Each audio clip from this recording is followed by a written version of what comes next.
Hi everybody, welcome to Raj kitchens. இன்றைக்கி நம்ம சிக்கு கோலத்துக்கு வச்சுருக்க பெயர் நிதானம். நிதானம்னா என்ன அப்படின்னு கேட்டிங்கன்னா, ஒன்றும் இல்லைங்க, நம்ம வாழ்க்கையோட ஆரம்பத்தில் இருந்து முடிவு வரைக்கும் நம்ம நிதானமாக இருந்தால் மட்டும்தான் கரெக்டாக எல்லாத்தையும் முறையாக கொண்டு போக முடியும். அதுக்கு உதாரணமாக அமைகிறதும் சிக்கு கோலம்தான்.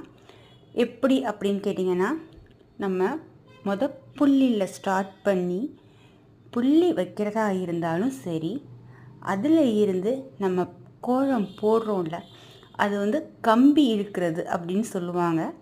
அந்த கம்பி இழுக்கிறதா இருந்தாலும் சரி, ரொம்ப நிதானமாக நம்ம கொண்டு வந்தால் தான் சிக்கு கோலத்தில் மிஸ்டேக்ஸ் இல்லாமல் நம்மளால் கொண்டு வர முடியும்.